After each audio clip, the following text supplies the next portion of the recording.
Estaba muteada. Dale, Perfecto, adelante. muy buenos días a todos y todas. Mi nombre es Adriana Plata y soy especialista de programa de ONU Habitat para los países andinos. Les damos la bienvenida a este webinar que tiene como objeto unirnos a la conmemoración del Día Mundial del Hábitat para hablar de la crisis urbana y cómo las ciudades pueden ser motor de inclusión y cohesión social. Hoy somos parte de una red de 21 eventos que se están realizando a nivel global, donde países como Kenia, Tunisia, Afganistán, Filipinas, Sri Lanka y Yemen, y en nuestro evento en especial Colombia, Brasil y El Salvador, nos estamos poniendo en la tarea de conversar sobre la resiliencia, la inclusión y las soluciones duraderas como respuesta a la crisis de desplazamiento interno, a la migración, a los conflictos armados, desastres naturales, entre otros. De esta manera, quisiéramos iniciar este encuentro con el siguiente video.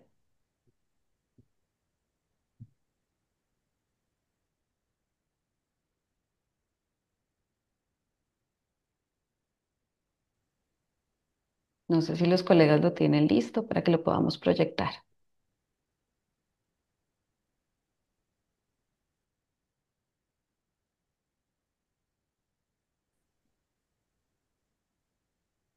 El desplazamiento forzado es una de las crisis más urgentes en América Latina y el Caribe. Millones de personas se han visto obligadas a dejar atrás sus hogares a causa de la violencia, conflictos armados, inseguridad, fenómenos naturales, crisis humanitarias, entre otros. Según la Agencia de las Naciones Unidas para los Refugiados, hacia finales del 2023, la región de las Américas acogía alrededor de 23 millones de personas desplazadas. En Colombia se concentra una de las situaciones más complejas de la región. Más de 8.8 millones de personas han sido registradas como desplazadas internas, lo que ubica al país como el quinto con mayor desplazamiento forzado a nivel global. La mayoría enfrenta condiciones de pobreza, inseguridad alimentaria y falta de vivienda adecuada. El reto es claro, avanzar hacia soluciones duraderas y participativas que integren a los actores territoriales, los gobiernos y la sociedad civil. En distintas ciudades de América Latina ya se están dando pasos importantes. En Lima, iniciativas de mejoramiento barrial fortalecen la vida comunitaria.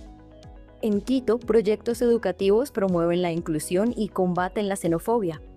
Y en Brasil, más de 100.000 personas refugiadas y migrantes venezolanas han sido acogidas en más de 900 ciudades que les ofrecen vivienda, empleo y educación. En Colombia, ONU Habitat trabaja de la mano con comunidades y autoridades locales para ofrecer respuestas concretas al desplazamiento forzado.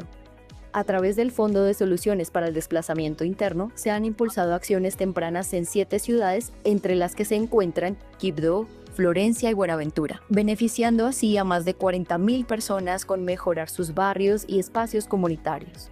También se han fortalecido capacidades locales y se ha diseñado un modelo de vivienda y hábitat que abre caminos hacia una vida digna. Cuando hablamos de soluciones duraderas, es clave pensar en las ciudades, los barrios y las comunidades de acogida. Los procesos de integración que ocurren en los territorios, de la mano con las personas, conocer las condiciones del lugar, contar con datos e información, con enfoque de área y construir soluciones de la mano de los gobiernos locales, es un motor para promover ciudades inclusivas. Hoy, el desafío no es solo atender la emergencia, sino transformar las condiciones que la generan. Cada esfuerzo demuestra que es posible devolver dignidad y esperanza, porque el desplazamiento forzado no son solo cifras, son vidas que, con apoyo y acción, pueden volver a empezar.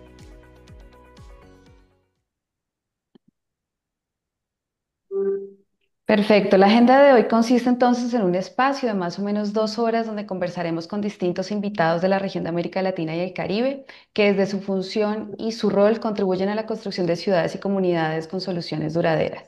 Este espacio será realizado en el idioma español, pero por favor tengan en cuenta que tendremos traducción simultánea en portugués e inglés en los canales que ven en la parte baja de sus pantallas, para que por favor activen el botón si lo ven necesario. Iniciamos entonces con el saludo. Ahora sí, Elkin, te doy la palabra a nuestro director regional de ONU Habitat para América Latina y el Caribe. Adelante, Elkin. Muchas gracias, Adriana, y muy buenos días a todas y a todos en América Latina y el Caribe, y por supuesto en Colombia. En nombre de ONU Habitat, es un honor darles esta cordial bienvenida a este evento conmemorativo del Día Mundial del Hábitat. Como ya lo dijo bien Adriana, es en el marco del Octubre Urbano, y hoy este evento nos convoca en torno a la construcción de ciudades inclusivas a través de soluciones duraderas. soluciones duraderas, que es uno de los focos de atención de Naciones Unidas cuando estamos enfrentando los procesos, los fenómenos de desplazamiento interno, pero en general también de movilidad humana.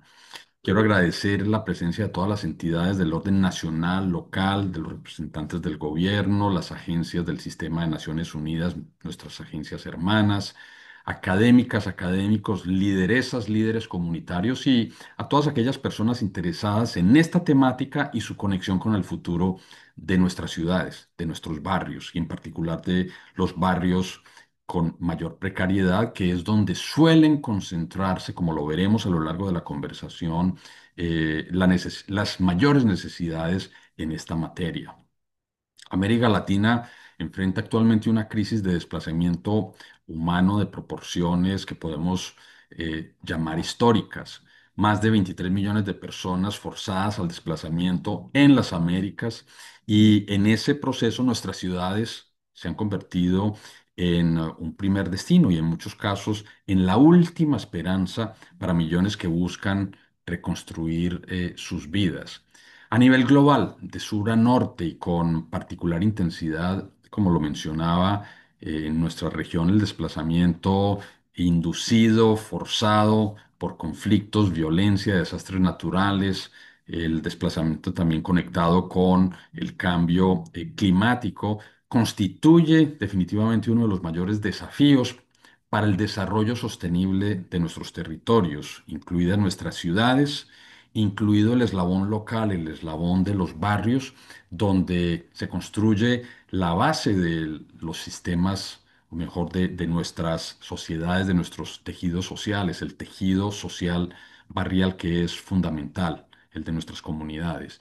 Y en este contexto, lo que hemos vivido en ONU Habitat es ver que nuestro mandato, nuestro trabajo, nuestra experiencia con una gran cantidad de aliados y aliadas en el sistema de Naciones Unidas, en la cooperación internacional, pero sobre todo en terreno, comunidades, organizaciones de la sociedad civil, autoridades locales, ha adquirido una renovada urgencia en términos de la demanda. Las soluciones duraderas requieren, lo creemos así, necesariamente un enfoque territorial, un enfoque de convergencia en territorios específicos, que trascienda la asistencia humanitaria inmediata, que es fundamental, pero que conecte directamente con el desarrollo y ese desarrollo se da allí donde están localizadas la mayor parte de estas familias afectadas por esta situación de movilidad humana y de desplazamiento, y que permita también abordar las causas estructurales de la exclusión en los espacios urbanos, los de salida de estas familias, pero también los de llegada.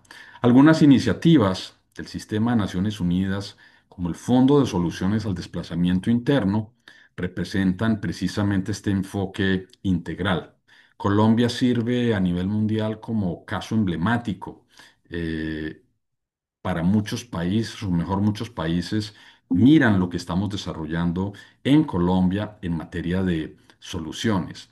Esto a través de, o por, mejor, porque hemos tenido la capacidad en el sistema de Naciones Unidas de escuchar muchísimo más a las autoridades locales, a las comunidades y entonces de emprender un proceso de planificación microterritorial y además procesos de co-creación con las comunidades. Y esto lo que está demostrando es que es posible diseñar intervenciones que transformen no solamente el hábitat físico, sino las condiciones para la cohesión social y la integración efectiva, que es el objetivo último. La experiencia que hoy vamos a compartir, por ejemplo, desde Brasil, la iniciativa Casa da Vida. Desde El Salvador también hay experiencias como Mi Comunidad, Mi Casa. Desde Bogotá, las experiencias del proyecto de desplazados internos confirman que las soluciones duraderas dependen fundamentalmente de la colaboración.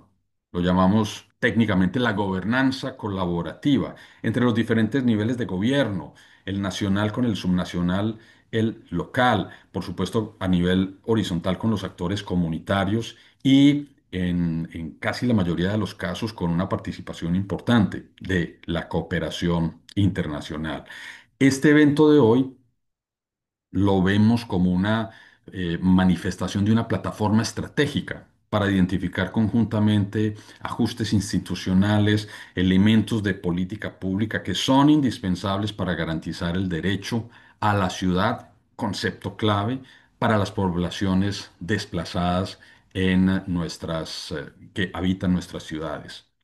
Desde ONU Habitat quiero reafirmar nuestro compromiso para acompañar a los países de la región en la implementación de la Agenda de Acción para el Desplazamiento Interno, promoviendo ciudades que no solo acojan, sino que integren a las personas desplazadas, a las personas en situación de movilidad humana, territorios donde la diversidad se convierta en fundamento para el desarrollo sostenible. Entonces, vamos a iniciar este diálogo. Quiero invitarlos a que estemos muy atentas a las grandes experiencias, ideas, también preguntas sobre lo que queda por hacer, que nos ayude a acelerar la acción colectiva hacia soluciones duraderas que hagan de nuestras ciudades el escenario para la materialización de derechos, la paz, la inclusión genuina. A nosotros y nosotras, en el mundo del desarrollo urbano, nos gusta decir para materializar el derecho a la ciudad para todas y para todos.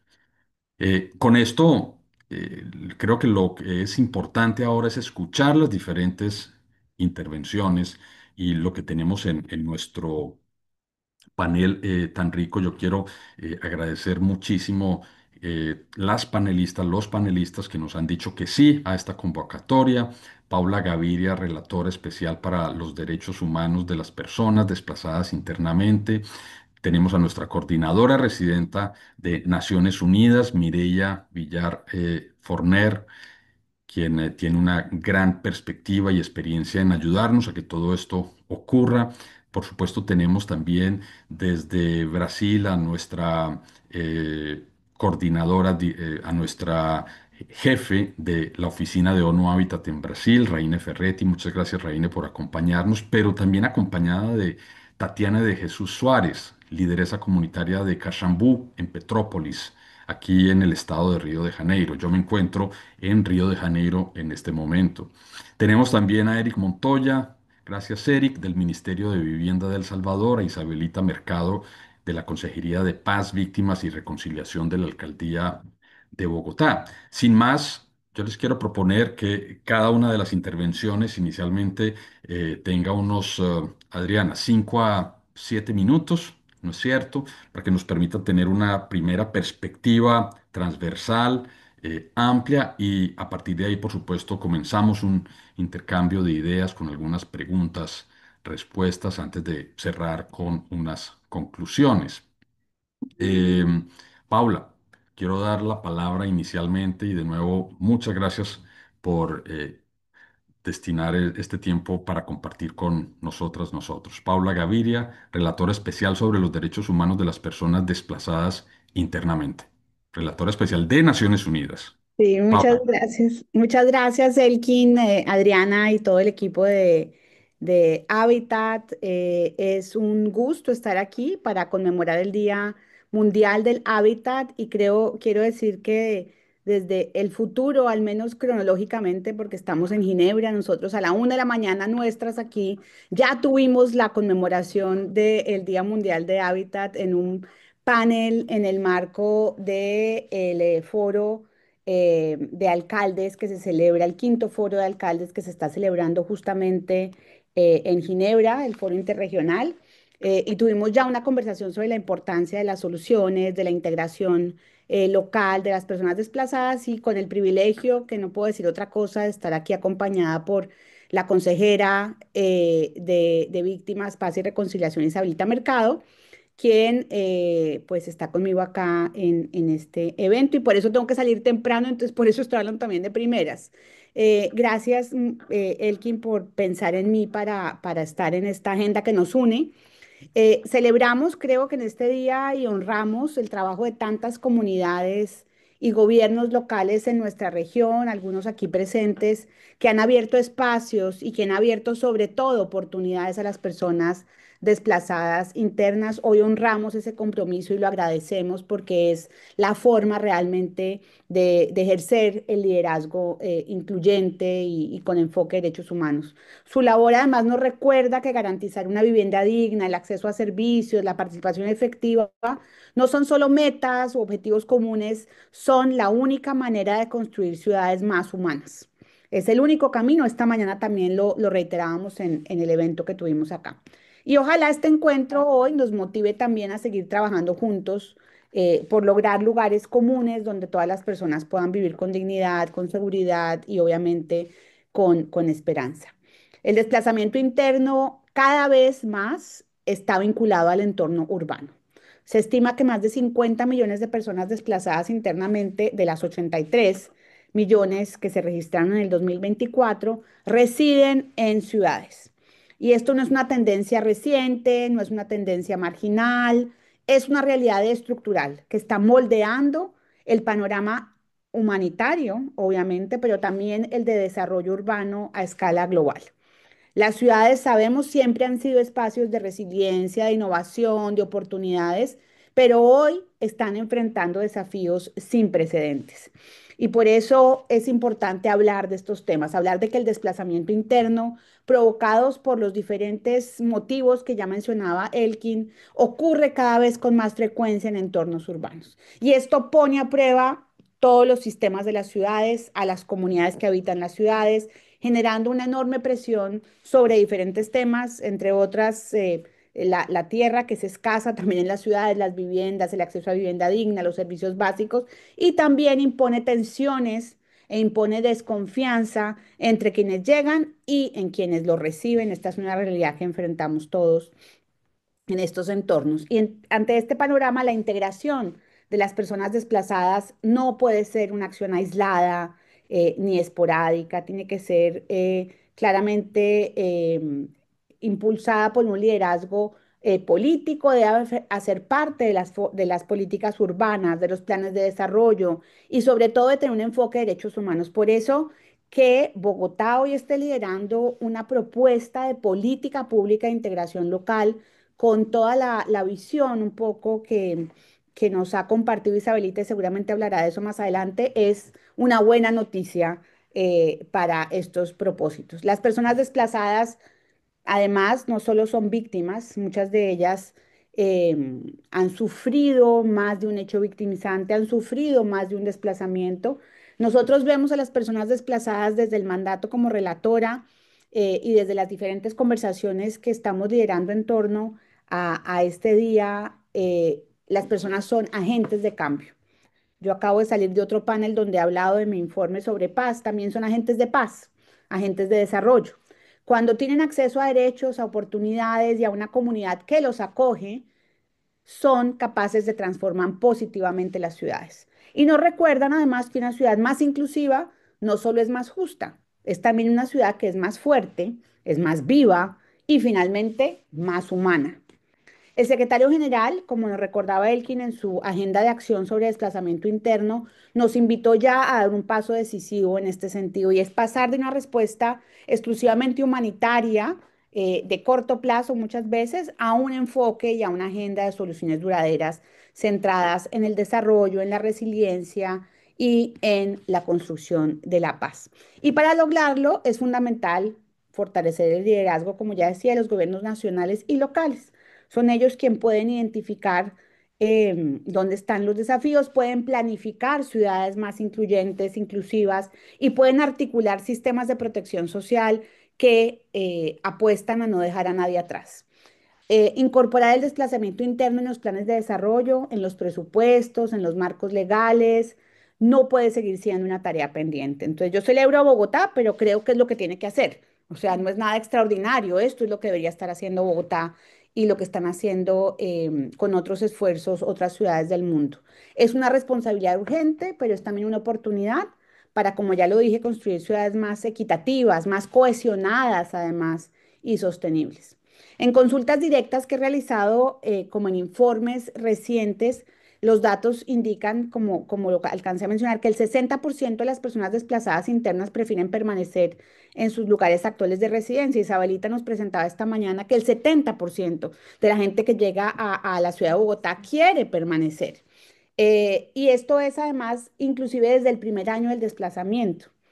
Eso debería ser una buena noticia para las ciudades, o sea, son vistos como focos de oportunidades o en otras ocasiones también de invisibilidad, en muchos casos de amenazas.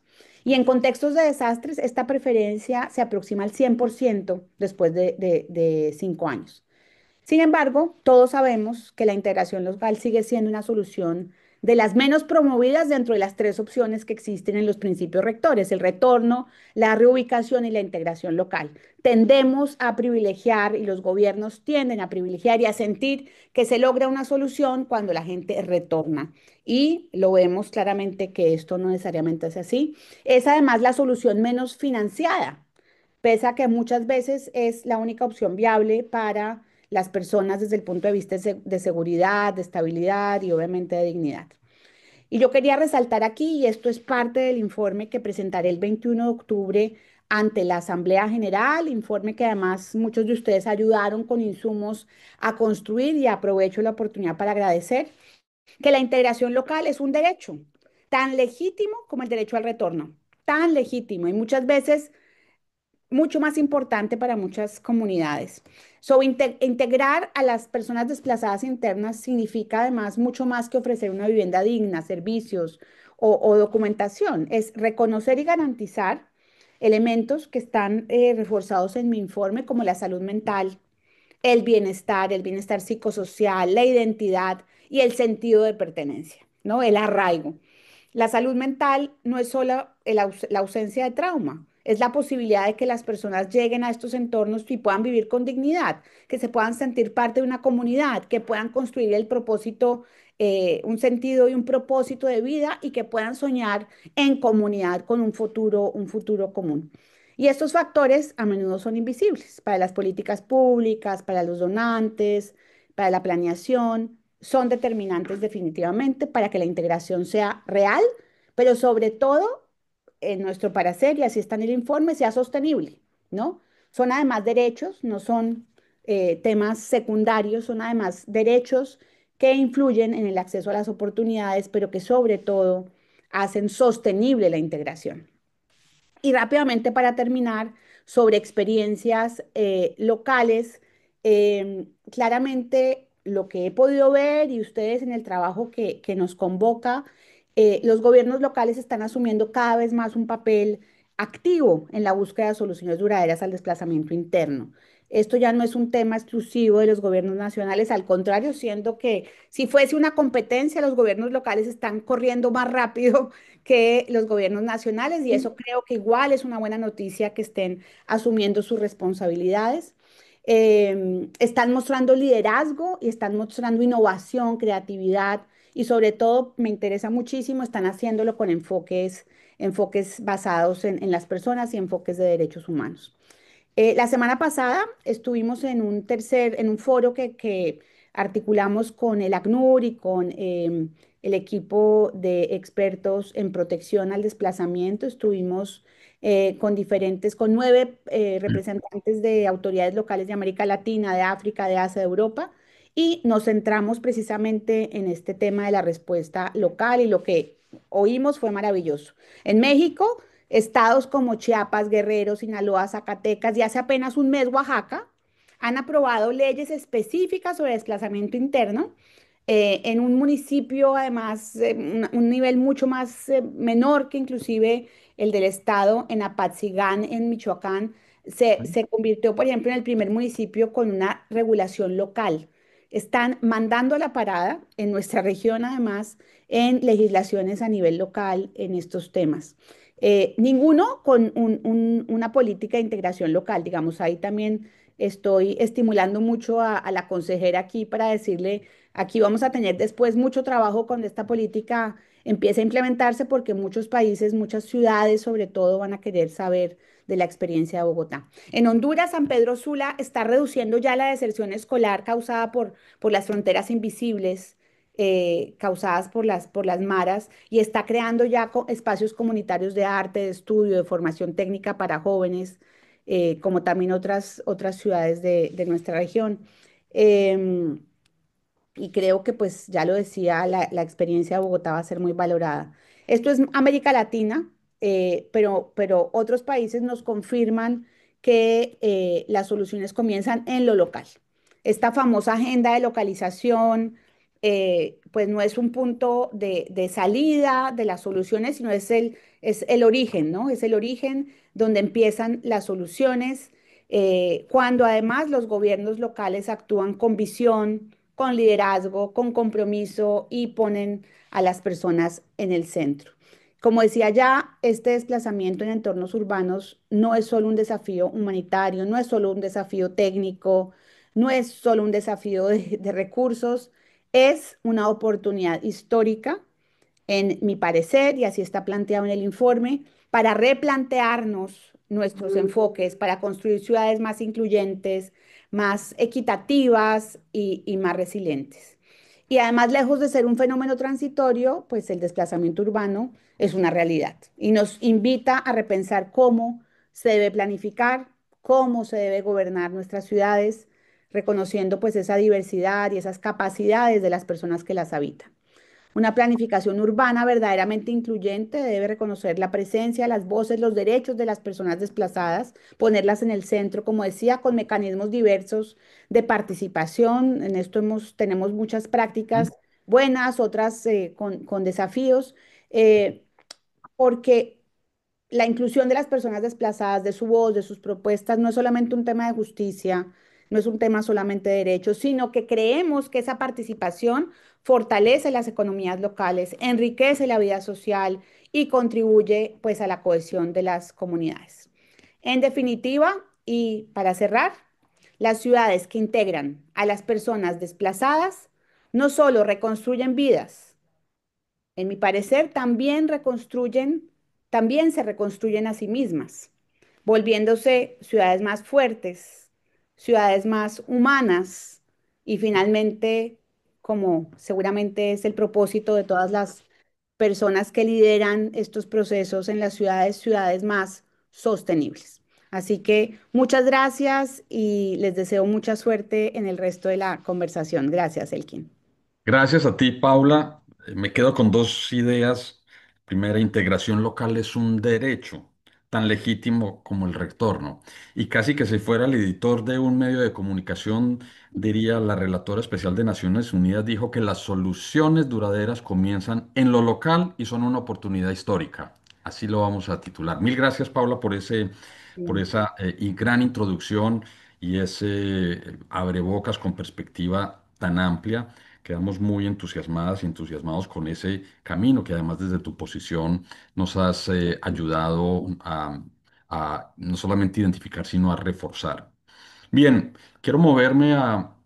Sé que tú te tienes que retirar en algún momento, Paula, entonces acompáñanos hasta que puedas Así y por será. supuesto, después seguiremos contigo en posteriores oportunidades. Así será. Yo quería además, para introducir a nuestra siguiente panelista, quería recordar que hace varios años, tal vez una de las primeras conversaciones que yo tuve con la recién seleccionada coordinadora residenta de Colombia, mi buena amiga Mireya Villar, ella me dijo que dentro de sus prioridades estaba este tema tan importante y cómo conectar o hacer ese puente entre lo humanitario y el desarrollo. Y me dijo algo que por supuesto a mí me sonó espectacular, pero ella me lo dijo y me dijo, necesitamos más acción territorial de Naciones Unidas y más integración de nuestra acción en lo territorial. Y hoy este programa y todo este proceso le deben en buena parte los avances y este es un esfuerzo que ha contado en mucho con esa visión y ese empuje de nuestra coordinadora residenta del Sistema de Naciones Unidas en Colombia, Mireya Villar. Y qué bueno tenerte hoy en esta conversación, Mireya. La palabra queda contigo. Gracias, Elkin. Y bueno, un gusto ver a tantas personas conocidas. Sí. Y claro, seguirle a Paula es medio complicado, pero tal vez lo que yo pueda aportar a esta conversación es una construcción desde los equipos de país, un poco qué está cambiando en los equipos y qué debería seguir cambiando en los equipos de Naciones Unidas para poder entender qué rol es el que mejor podemos jugar en este tipo de agendas. Porque en el caso de Colombia, yo llego a un país donde el tema del desplazamiento ha sido sujeto de arquitectura institucional, de legislación, de reconocimiento mundial, pero también es un fenómeno que sigue avanzando. Las cifras, así como ha pasado con las mundiales en Colombia, no han cesado. Seguimos teniendo millones de personas desplazadas. Empezamos este año con un choque también de desplazamiento en la región del Catatumbo y creo que eso nos movía al piso a todos. Colombia tuvo la suerte de ser identificada en ese ejercicio mundial que era que es la agenda de acción, que sobre todo busca, obviamente, transformar el modo en que le damos respuesta, pero también acelerar las soluciones. Cuando empezamos a conversar sobre si Colombia debería o no ser parte de ese paquete de países piloto, pero piloto en el sentido que ya tenían una cierta garantía de poder lograr resultados, se nos pedía a cuántas personas vais a sacar del desplazamiento, a cuántas personas, no nosotros, el país. Entonces, quisiera resaltar eso porque lo que ocurrió hace 4 o 5 años con la Agenda de Acción fue un reconocimiento de que a pesar de trayectorias mundiales y en particular en el caso de Colombia, que es el que más conozco, se habían hecho esfuerzos enormes y los había hecho también Naciones Unidas, seguíamos sin dar en el clavo en lo que suponía una solución duradera. Y creo que ese fue como el motivo de una profunda reflexión que tratamos de acompañar como equipo de país. Pero yo creo que para poder dar esa reflexión teníamos que también vernos a nosotros mismos. Digo esto porque Naciones Unidas en Colombia es un equipo fuerte, con mucha especialidad, con muchísima trayectoria. Hemos sido parte del paisaje de Naciones Unidas por muchos años y por ende, para bien o para mal, somos parte de esa construcción que se hizo y no bastaba con decir tiene que cambiar el abordaje de la política pública, también teníamos que cambiar nosotros. Y creo que eso es una importante reflexión, porque de lo contrario seguimos pensando en la ONU como algo infalible y creo que, como digo, hemos sido parte de muchos logros importantes, reflexiones, construcciones, pero también un momento de cambio, también nos tocaba cambiar a nosotros. Eh, y lo digo además en un momento que en el contexto de Colombia los temas de movilidad estaban muy sobre la mesa. Estábamos con la crisis de movilidad humana alrededor de los millones de personas venezolanas en el país, pero también un país de tránsito, de migración hacia Estados Unidos y Canadá. En aquel momento esto ha dado un giro importante, pero era interesante ver que la agenda de desplazamiento había subsumido dentro de lo que era una agenda de interés internacional. Entonces, poder hablar de soluciones significaba volver a poner sobre la mesa de los intereses políticos, de una nueva mirada, en este caso con el gobierno Petro, sobre qué queríamos hacer para volver a rescatar los temas de movilidad en toda su complejidad, para migrantes, para refugiados y, naturalmente, para desplazados internos en Colombia. Y es que además se mencionaba, es una agenda que da en muchos clavos, porque es una agenda de justicia social, es una agenda de lucha por las desigualdades, es también una agenda de paz en el contexto colombiano. Y como vamos a ver, si bien es la parte que tenemos menos adelantada, es una agenda directamente vinculada a los desastres y a la protección ambiental como la fuente futura, creo que tendremos de desplazamiento. Entonces nos veíamos en un momento particular donde si queríamos poder dar la vuelta al tema de soluciones, necesitamos nosotros también repensarnos.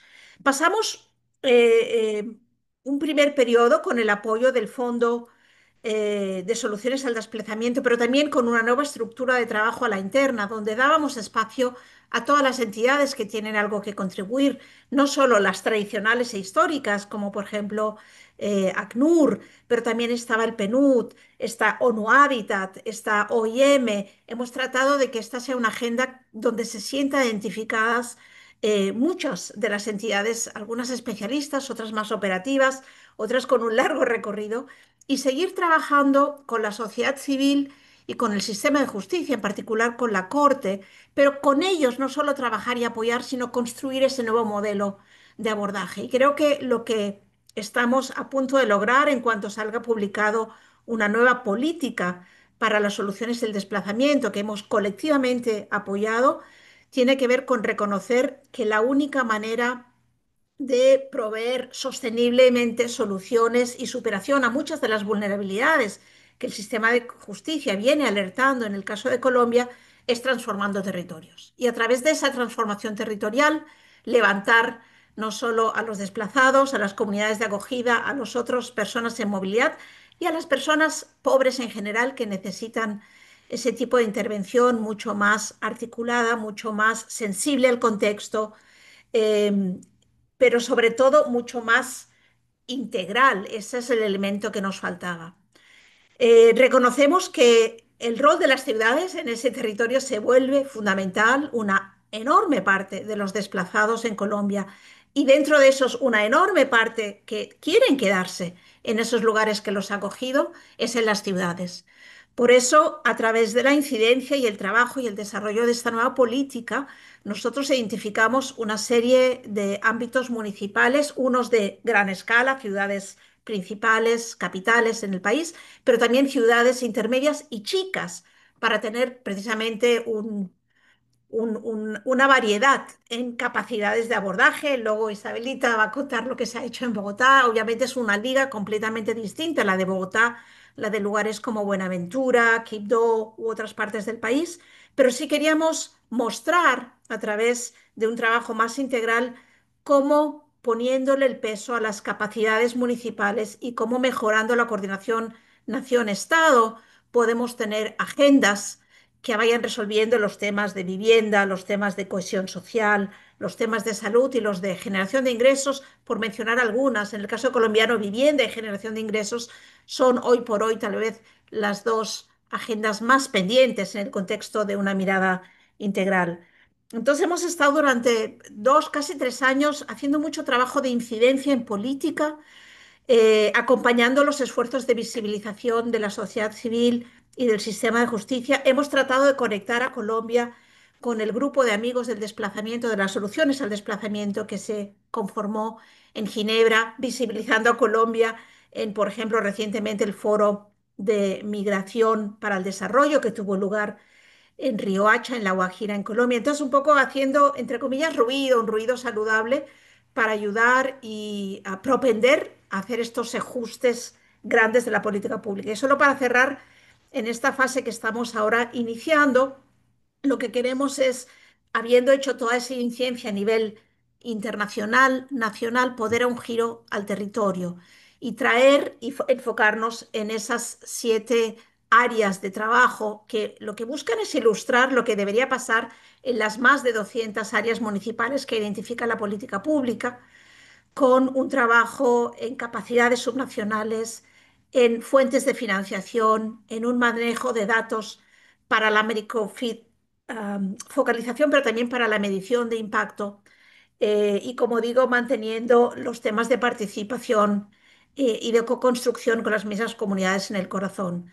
Entonces, ni mucho menos tenemos la tarea hecha y con éxito, pero yo lo que creo que sí hemos logrado todos juntos es propender a un cambio de la mirada desde la política pública a lo que puede dar lugar eventualmente a las soluciones que todos buscamos y ajustar el modo en que interactuamos, compaginabas nuestras áreas de expertise, pero sobre todo dónde ponemos el foco de aquí en adelante en el territorio para evidenciar los procesos de cambio. Ni que hablar que nos toca hacerlo a la vez que sigue el desplazamiento, esa es una realidad y una dificultad, y eso también nos genera la necesidad de pensar en los temas de soluciones desde el vamos de la agencia, de la agenda humanitaria. Y lamentablemente seguimos teniendo donde elegir para hacer eso en un país donde el desplazamiento y el confinamiento siguen siendo el corazón de la victimización y del control social en muchas partes del país. Gracias por la oportunidad y una invitación al resto de equipos de país a repensarse, a reubicarse y a recompaginarse para estar a la altura del trabajo que hacen los gobiernos nacionales y locales. Muchas gracias, Mireya. Y qué bueno escuchar esa perspectiva estratégica integrada de la ONU, de la boca de una gran visionaria en los temas de cómo la ONU debe trabajar en el territorio, y repito tus palabras, a la altura de las necesidades locales y territoriales, lo cual necesita esa visión. Y además también recojo de tu planteamiento, requiere método, concentrarse en las capacidades locales, concentrarse en promover financiamiento convergente y sobre todo datos para ser capaces de medir los impactos a esa escala microterritorial. Yo creo que hay una orientación clave en términos del método que necesitamos reforzar, fortalecer para seguir avanzando. Muy bien, muchas gracias. Vamos a ir ahora a otra de las dimensiones del desplazamiento interno de personas y familias, y vamos a utilizar o a recurrir a un ejemplo brasilero. Tanto Mireia como Paula nos dijeron el desplazamiento, por supuesto, por razones de desplazamiento forzado, por conflicto, por inseguridad, copa buena parte de la agenda, pero hay que mirar muchísimo lo que ocurre en términos del desplazamiento de muchas familias relacionado con los desastres naturales y en general el cambio climático que está allí, acontece, y de acuerdo con muchas comentaristas, también estudios muy poderosos nos dicen hay que ponerle más atención. Y hay un ejemplo que queremos compartir, un ejemplo desde Brasil. Mi colega, directora de ONU Habitat Brasil, Raine Ferretti, va a intervenir con Tatiane de Jesús Soares, que es una lideresa de Caxambú, Petrópolis. Entonces nos van a contar esa perspectiva, esa experiencia comunitaria en una iniciativa que se llama Casa da Vida, en la acogida de mujeres en situación de vulnerabilidad a raíz del desplazamiento, precisamente provocado por desastres naturales. Raine, te doy la palabra junto con Tatiane. Muchas gracias, Elkin. Buenos días a todas y a todos. Quería inicialmente agradecer esta gentil y amable invitación de nuestra oficina de Colombia y bajo el liderazgo de nuestra querida Adriana. Agradecer a todas y a todas que están aquí. También saludar a todos que hablaron antes, así que fue muy interesante para nosotras y nosotros que estamos en Brasil escuchar sobre lo que se está haciendo en otros países y cómo el tema se viene tratando en otros países. Tenemos una pequeña presentación, la comparto desde acá, ¿sí? Por Es- favor. ok, déjeme,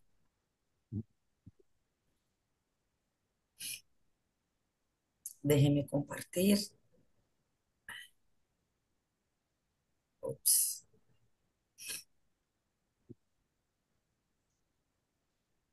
Ya vemos tu pantalla. Sí, listo. Gracias, querida.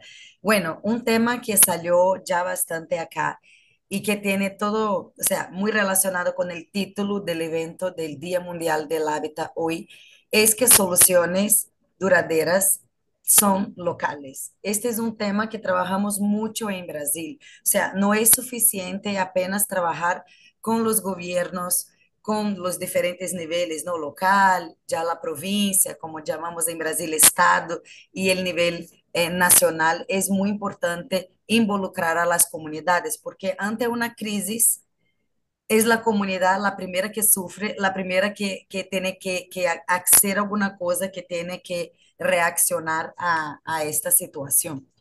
Aquí inicio un muy breve panorama del trabajo de ONU Habitat en Brasil.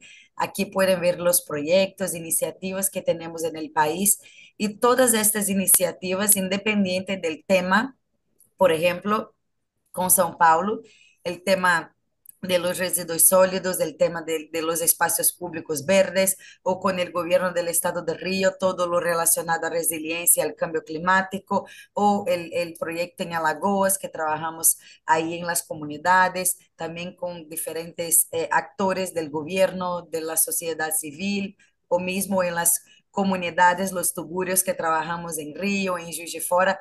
Todas estas iniciativas tienen algunos puntos en común. Un punto es justamente trabajar con las personas, para las personas, o sea, trabajamos con quien vive en el territorio. Entonces, esto es muy importante cuando estamos pensando y trabajando y buscando soluciones para este tipo de crisis de desplazamiento forzado, de desastres cuando ocurren relacionados al cambio climático, por ejemplo, que son cada vez más fuertes y cada vez más frecuentes y algunas de las veces un poco imprevisibles. No sé cómo decir en español, el que Imprevisto, cuando no se prevé. imprevisto. Bueno, previsto, exactamente, o sea, Imprevisto, imprevisto. imprevisto, ya está difícil hasta para Elkin, el portuñol, no Elkin con las dos lenguas. Pero, por ejemplo, el año pasado tuvimos el caso de Río Grande do Sur, que fue un gran desastre en el sur del país, que nadie esperaba lo que pasó, o sea, una confluencia de las nubes, del clima, o sea, fue algo completamente fuera del radar de todos los meteorólogos, de todos los climatólogos. Entonces, también tenemos este tipo de situación. Eh, para esto es muy, muy importante trabajar con los diferentes actores y sobre todo con las personas que viven en estos espacios. Entonces, acá en Río, hoy tenemos el gusto de contar con la estrella, que es Tatiane, que es una lideresa de una comunidad que se llama Caxambú, en el municipio de Petrópolis. Petrópolis es un municipio muy cerca del municipio de Río, en la región de montaña, y es una ciudad que todos dicen que entre el 80 y 85% de la ciudad fue construida en área de riesgo, porque son puras montañas y es una región que en la época del imperio, Dom Pedro, en la época de la colonización de Brasil, fue para ahí por cuenta del aire, o sea, una época de muchos problemas respiratorios. Es muy común en Brasil, en las grandes capitales, que haya este refugio como un palacio hoy del gobernador o una casa de invierno en las regiones de montaña desde la época del imperio. Y Petrópolis fue creciendo, creciendo, creciendo, y hoy es una ciudad que tiene en media, o sea, una ciudad de 200 y pocos mil habitantes que tiene 1.700 puntos de riesgo. O sea, la ciudad y sus ciudadanos y ciudadanas respiran el tema. Todas las familias han perdido personas queridas, amigos, amigas, familiares en desastres, o sea, por cuenta de esta situación de Petrópolis.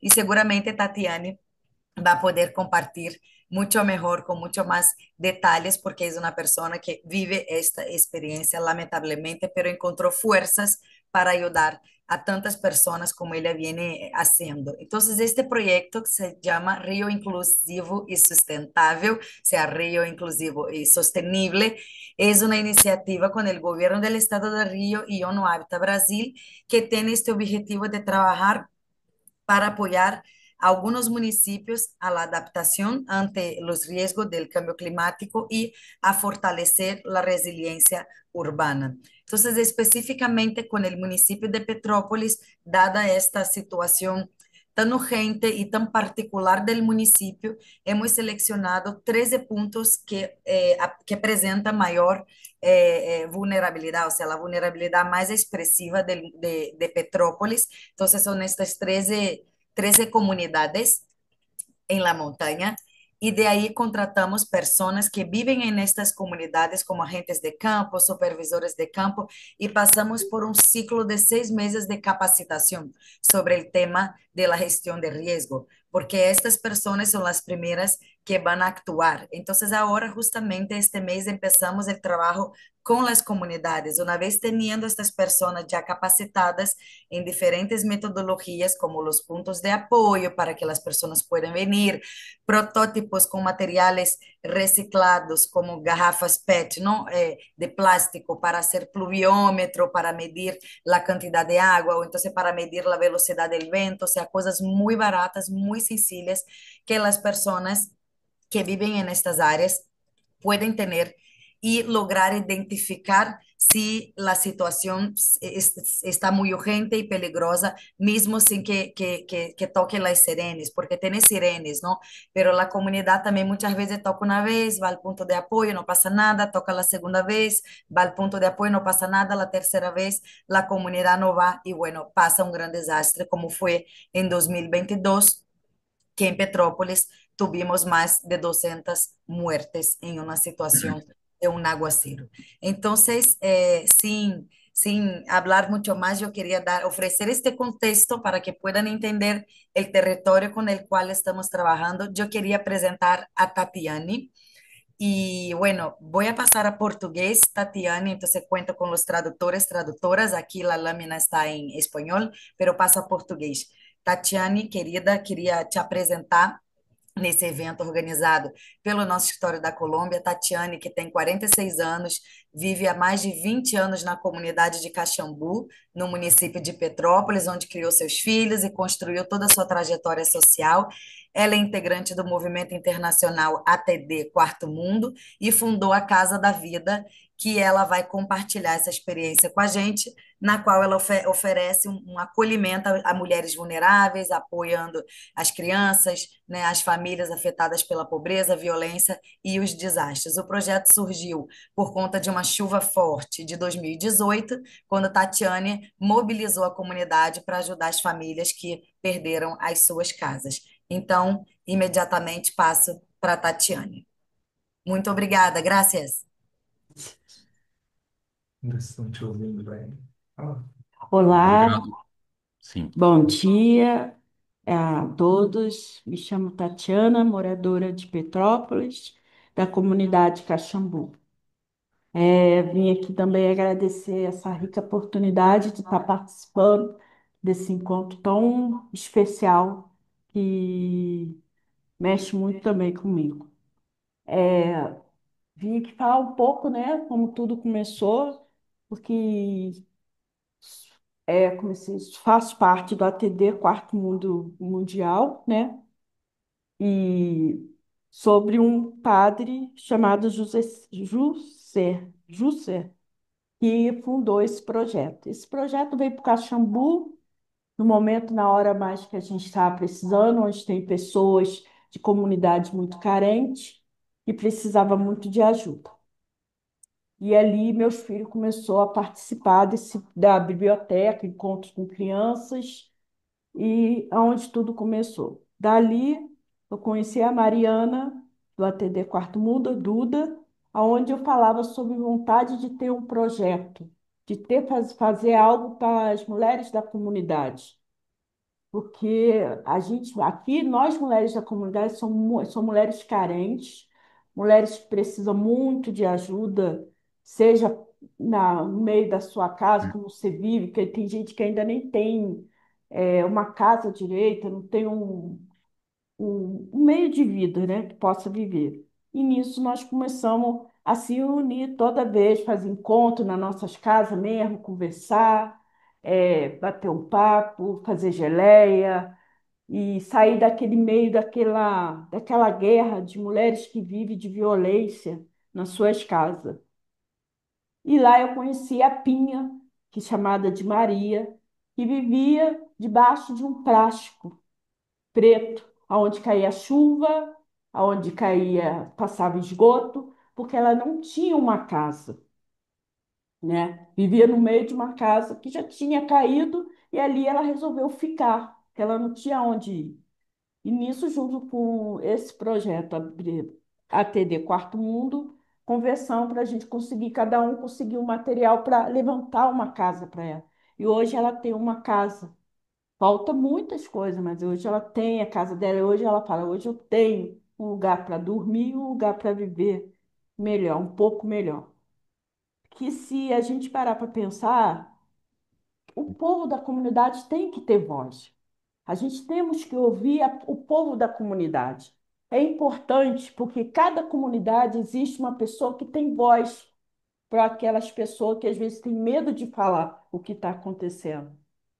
E em Petrópolis, depois de quando aconteceu esse incêndio todo, tanta gente morrendo, depois veio as doenças, abalou muito o psicológico do povo de Petrópolis. Muitas pessoas estão doentes. Muitas pessoas às vezes ficam pensando: meu Deus, me botaram aqui ou amanhã eles vão me jogar onde? Às vezes joga a gente para um lugar longe, não é aquilo, a pessoa volta para aquele lugar onde vivia, porque não tem como viver no outro lugar, já está acostumado a viver naquela situação. Então, E aí nasceu a Casa da Vida, onde a gente faz encontro, batemos papo e tentamos não resolver, a gente pode falar, vou resolver tudo, não. A gente tenta o máximo ajudar aquela pessoa a sair daquela situação. Porque no Brasil, em todo lugar, ainda tem gente passando realmente por pobreza, por situação difícil, onde você ainda não tem um esgoto, você não tem uma, como diz, uma moradia melhor para dar para sua família. Então, nós vivemos num momento difícil. Eu penso assim que se hoje eu estou aqui porque eu sei aonde eu vim, eu sei aonde eu estava, no fundo do poço.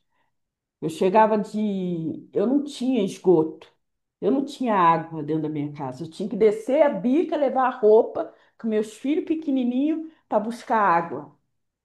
E para buscar comida, nós descia mais 7 mulheres para descer na avenida para ir atrás do mercado catar o resto da comida que tem ali para levar o alimento para dentro de casa. Eu não estou contando isso para ninguém ficar assim, não, por que que ela. Não, eu estou falando isso porque nós vivemos sim no meio da pobreza. Vivemos sim pessoas que ainda não têm uma casa, uma moradia, mas têm assim, condições para criar sua família. Então, eu acho assim que hoje o mundo até que deu um pouquinho melhor, até. Muitas coisas estão acontecendo, porque tem povo que está dando ouvido às pessoas que são carentes, que precisam de ajuda. Isso é muito importante. E aqui eu luto, por mais que às vezes é difícil, eu luto para tentar fazer uma comunidade, para mostrar aos meus amigos, os pessoal da comunidade, que a gente pode sim ter um mundo melhor, ter uma comunidade melhor e ter para tentar criar nossa família melhor. Então, hoje eu fico aqui só de ouvir as palavras que vocês estão falando e ouvir tantas coisas, e eu falo, às vezes as pessoas falam, o mundo não tem esperança. Tem sim, tem pessoas que estão por trás, que estão lutando, tem pessoas que visitam a nossa comunidade e dá um ouvido, porque às vezes uma pessoa quer ouvir aquela palavra, um abraço e dizer, ó, confia, a gente vamos tentar fazer um mundo melhor, fazer a tua comunidade melhorar um pouco melhor. Então, eu acho assim que é muito importante ter encontros assim, sim, dar ouvido às pessoas, o povo. O povo tem que ter voz. Às vezes não tem, é porque eles falam, não, eles têm medo. Às vezes eles têm medo de falar a mesma coisa e está cansado de promessa. Mas não. A gente olha um grupo desse e pessoas que vêm visitar aqui mostrando a gente, vocês não podem desanimar, nós estamos aqui. Vocês não podem desistir e largar tudo, não. Porque passamos, só depois de pensar que tanta gente já perdeu suas famílias dessa tragédia tão grande de Petrópolis. E depois veio a Covid, que veio matando mais pessoas. Aí a gente para pensar como está a cabeça do povo, como está o psicológico da pessoa. Então, eu acho assim, quando vem pessoas de fora para visitar umas comunidades como de Petrópolis, é o meio que a pessoa se sente mais abraçada, a gente se sente mais acolhida, a gente sabe que aquela pessoa está lutando, mesmo que seja difícil, mas está lutando para dar uma moradia melhor, um lugar melhor para a gente. Porque o povo grita, eles precisam de ajuda. Existe porque hoje tem a Casa da Vida, tem, mas tem outros projetos de outras pessoas também, que eu acho que todos tinham que focar. Não, mas o projeto não vai resolver nada, mas o projeto é o meio de tu entrar naquele projeto e conhecer o povo, escutar eles falando a realidade deles, o que eles estão passando. Então, não é só aqui, é em vários lugares. Então, hoje eu sou muito grata por tudo que Deus faz na minha vida. Não tenho vergonha de onde eu vim. Hoje eu já fui uma pessoa muito assim, ignorante, porque na comunidade às vezes tem gente que é meio, não quero ouvir, não quero saber, mas hoje eu aprendo muita coisa para tentar trazer a minha comunidade e mostrar no meu povo. Gente, juntos somos mais fortes. Junto a gente consegue. Sei que às vezes só um só que vinha. Aqui, às vezes, quando abrimos as portas, vem um, dois. Mas é assim, que é com formiguinha. Vai pegando uma pedrinha de açúcar, vai espalhando para uma para outra. Quando vê aquilo tudo tá junto, e fala assim, meu Deus, chegamos até onde? Então, eu fico feliz de ver pessoas como vocês pensando no povo. Por mais que nós estamos num momento muito difícil, se a gente falar, nós estamos num momento muito difícil, o mundo, a natureza está reagindo, está gritando, porque está difícil e não podemos parar. Eu acho que pessoas como vocês nunca desiste do povo, não. O povo às vezes pode ser, é difícil de escutar, é difícil de ouvir, mas são pessoas carentes que precisam de ajuda. E eu agradeço muito a oportunidade a todos Obrigado. vocês, por vocês estão olhando por nós, pro povo da comunidade, seja do Brasil todo, não só do Caxambu, não só o projeto Casa da Vida, mas todos os projetos. O foco, se você parar para pensar e começar a dar ouvido, seja até o morador de rua. Por que que aquele morador está na rua? Será que ele perdeu a casa? Não, porque ele não tem aquela. Deixou a moradia, porque às vezes um tira, vou botar um lugar seguro e não está no seguro.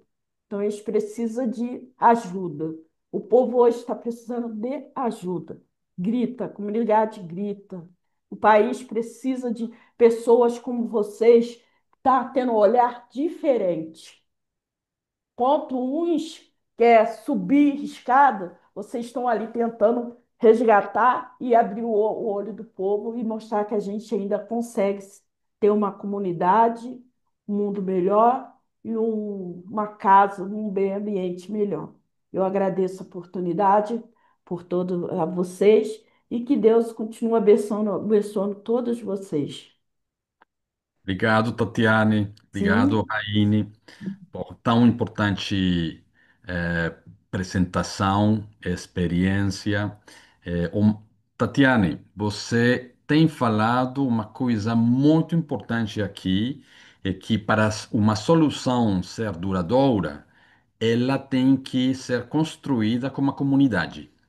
A comunidade tem que ter voz. A gente fica com essa orientação, com essa experiência, também com a perspectiva de dar conta da saúde mental, da ansiedade que afeta as pessoas que estão, numa solução transitória, que ainda não é duradoura. Então, também a gente integrar isso. Estamos juntos, Tatiane. Muito obrigado pela confiança na ONU Habitat. Jaime, gracias por la presentación y la complementariedad. Y yo creo que tú mejor que nadie lo has planteado y es que el ADN de soluciones duraderas tiene que ser con la comunidad. Y yo hasta lo diría en términos, eh, yo creo que no solamente colombianos de terreno, nada sobre las comunidades sin las comunidades en materia de soluciones duraderas. Muchas gracias a esa experiencia tan importante de Brasil y me permite moverme ahora a otro escenario latinoamericano. Recuerdo que hace muy poquito estuvimos con varias agencias hermanas de Naciones Unidas, OIM, ACNUR, PNUD y con el coordinador residente de Naciones Unidas en El Salvador, visitando un barrio que hasta hace pocos años no se podía visitar por supuesto, el tema de la violencia tan permanente en los barrios más precarios e informales de El Salvador. Y menciono eso porque también eh, escuchamos de primera mano la ministra de Vivienda de El Salvador contándonos sobre la importancia de las soluciones de vivienda en la construcción de soluciones duraderas, en la construcción de convivencia social. Y por eso celebramos estar compartiendo hoy o escuchando mejor la experiencia Mi Comunidad, Mi Casa, que resalta la importancia de la coordinación nación-territorio. Mireya mencionaba ese elemento tan importante y el uso de instrumentos desde la política nacional aplicados y conectados con la realidad local para facilitar la integración de personas afectadas por la violencia. Agradezco mucho la presencia con nosotros de Eric Montoya, representante del Ministerio de Vivienda de El Salvador. Eric, por favor, muchas gracias. Además, por tu Muchas tiempo. gracias, muy buenos días. Un gusto haber escuchado a Tatiana. Así como ella, en El Salvador tenemos muchas lideresas. Eh, es una satisfacción para nosotros que las mujeres se empoderen tanto y que tomen el liderazgo de sus comunidades. Eh, Comunidad tras comunidad nos encontramos con personas, con mujeres como Tatiana, que alzan la voz, procuran el bienestar de su comunidad y se involucran directamente en la gestión de ella. Vamos a compartir en este momento un poco de nuestra experiencia sobre la comunidad de La Campanera. La campanera. La Ese es. Campanera, correcto. No sé si proyecto yo o va a proyectar el equipo. Creo que ya te la van a poner, Ok, Eric. Ya muchas está en Ya gracias. pantalla. está. Muchas gracias. La Campanera realmente es un fenómeno de El Salvador. Es una comunidad, es un reparto, nació como reparto, lamentablemente con el tiempo se convirtió en comunidad porque todos sus servicios urbanos fueron impactados por la violencia. Es una residencial de aproximadamente 2.500 viviendas ubicadas en el distrito de San Salvador, en el municipio de San Salvador Este, distrito de Soyapango, y que fue una zona que fue tomada por las maras, específicamente la Mara 18. En esta zona durante los últimos 20, 30 años, sufrimos de todo tipo de intervención gubernamental. Las familias, algunas tuvieron que desplazarse de esta zona, otras llegaron a la zona pese al peligro debido a que habían sido desplazadas a su vez de zonas del interior del país. Y un punto fundamental para poder nosotros iniciar las intervenciones con todo el apoyo de cooperantes, con el apoyo de la empresa privada, escuchando a la comunidad, con el apoyo de la municipalidad, por supuesto, como un eje fundamental, es la seguridad. Sin la seguridad que el Estado proporcionó, en nuestro caso a través del Plan Control Territorial de la mano con el Ministerio de Justicia y Seguridad, todo lo que van a ver ustedes hubiera sido imposible. ¿Por qué? Porque fueron zonas en las que realmente no podíamos entrar. Hay que ser honestos, estas zonas estaban controladas por la delincuencia. De tal forma que este punto de lanza en esta comunidad la logramos generar a través de las medidas de seguridad y encontramos una comunidad prácticamente vulnerable, sin mayores servicios urbanos, con una institucionalidad completamente alejada de la comunidad, con una anarquía, con una integración social adecuada a los grupos delincuenciales que habitaban, sin identidad, sin nomenclatura, acostumbrada al robo de servicios urbanos, agua, telefonía, energía eléctrica, totalmente deplorada, con un servicio urbano colectivo en condiciones muy deplorables. ¿Qué fue lo que buscamos? Junto con la comunidad, el gobierno central, diferentes actores interinstitucionales, la empresa privada, cooperantes internacionales como el Sistema de Naciones Unidas, y activados en un protocolo de recuperación, comenzamos a descubrir, a reencontrarnos con la comunidad y a ver situaciones de abandono, en muchas ocasiones viviendas que habían sido ocupadas solamente para poder accesar de pasajes en pasajes. Como ustedes verán, la Campanera cuenta con un acceso vehicular principal y luego una distribución hacia el oriente y hacia el poniente de pasajes. De tal forma que, y un parque lineal muy interesante que parte de la intervención está siendo a recuperarlo. Pero la delincuencia comenzaba a tomar viviendas, comenzó a provocar desalojos, y muchas de estas viviendas fueron demolidas para poder habilitar un acceso más rápido entre pasaje y pasaje, de tal forma de poder ellos tomar esos puntos y poder controlar así fácilmente un pasaje hacia otro. Dentro de lo que nosotros identificamos como una acción prioritaria, poder apoyar a las familias, fueron aproximadamente 500 viviendas que podemos apoyar y que posteriormente vamos a mostrar de qué forma. ¿Cómo fue nuestra metodología? Primeramente, con el apoyo de la seguridad y una gestión comunitaria, comenzamos a identificar los puntos de interés, de los cuales comenzamos a ver cuáles eran los principales servicios que la comunidad le hacían, era necesario retomar. Teníamos problemas de accesibilidad, teníamos problemas de gestión de basura, gestión de agua potable, gestión de zonas vulnerables, gestión de espacios comunitarios y espacios de zonas verdes, parques completamente deteriorados, y la seguridad jurídica de muchos de los habitantes también. Identificamos algunos inmuebles que habían estado siendo usurpados, inmuebles que tenían un legítimo propietario, en algunas ocasiones personas naturales, en otras ocasiones el Fondo Social para la Vivienda, que es parte del sistema de vivienda, y comenzamos entonces a articular con todos estos equipos una integración con otras instituciones del Estado y con cooperantes internacionales. Siguiente página, por favor.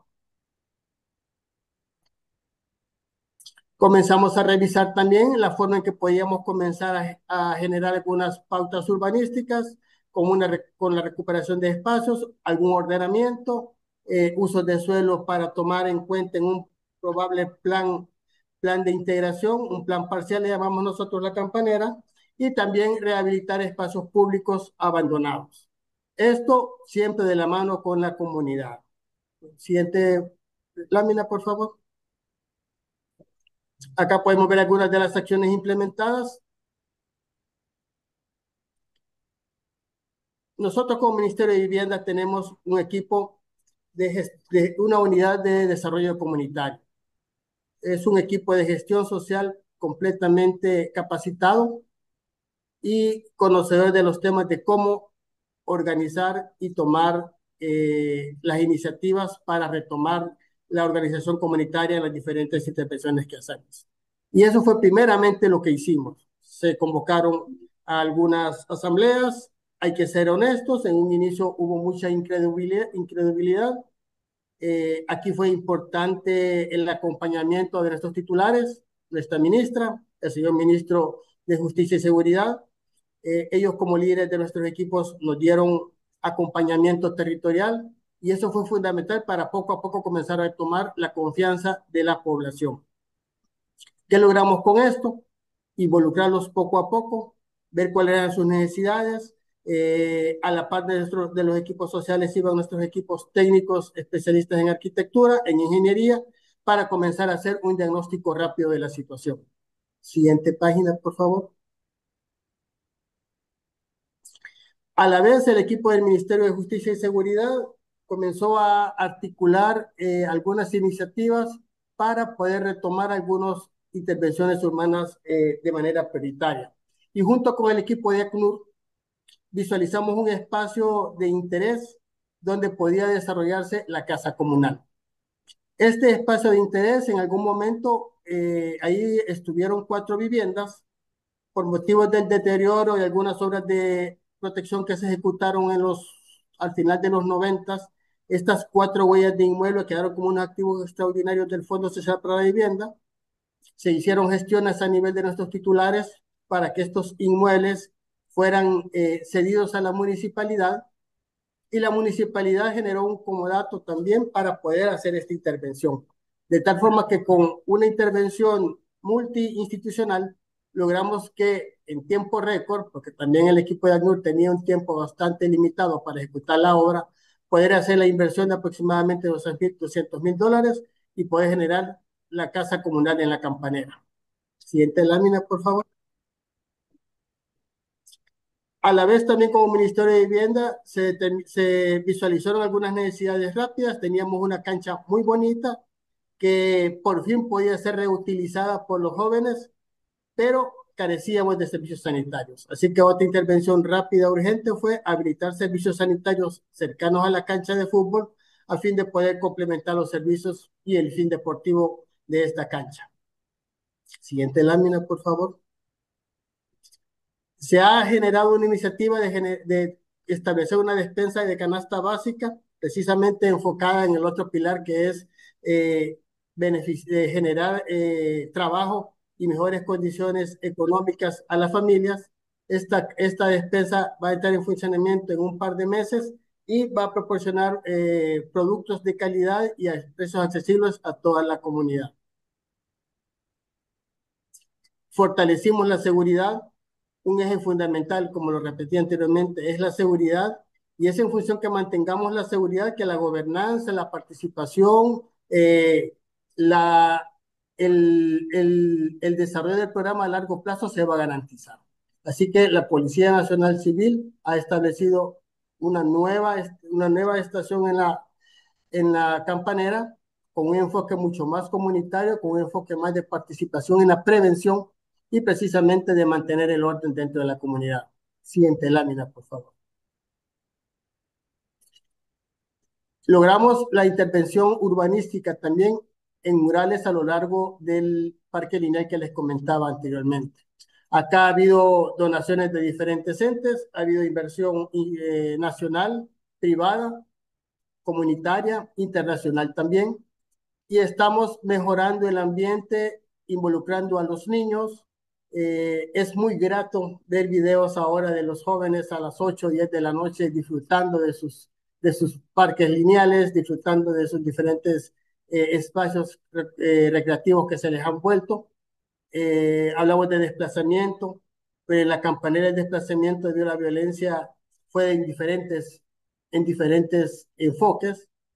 Algunas familias, sus padres siguieron viviendo en la comunidad y tuvieron que desplazar a sus hijos hacia otras zonas que se consideraban más seguras. Ahora estos hijos han retornado a su vivienda. Algunos otros jóvenes fueron desplazados de sus zonas comunitarias y fueron prácticamente encerrados en sus viviendas porque no podían ellos disfrutar de sus espacios comunitarios y zonas verdes. Y algunas otras familias también tuvieron que abandonar la Campanera porque la situación era insostenible para ellos o sus hijos, y posteriormente han buscado formas o de retornar, que también se les ha facilitado algunas a través de financiamientos bancarios, o como ha pasado también en las experiencias que hemos escuchado, han preferido seguir su vida en las zonas a las que posteriormente se fueron a residir. Siguiente página, siguiente lámina, por favor. Han habido jornadas de intervención en viviendas, mejoramiento de fachadas. Muchas de estas viviendas en su momento estuvieron abandonadas, algo otras por las condiciones económicas de sus propietarios tenían condiciones muy deplorables, de tal forma que sí ha habido una intervención tanto del Ministerio de Justicia y Seguridad, tanto de ACNUR como del Ministerio de Vivienda, para mejorar fachadas en muchos de los pasajes de la Campanera. Siguiente lámina, por favor. Eric, si puedes ir redondeando. Ok, con gusto.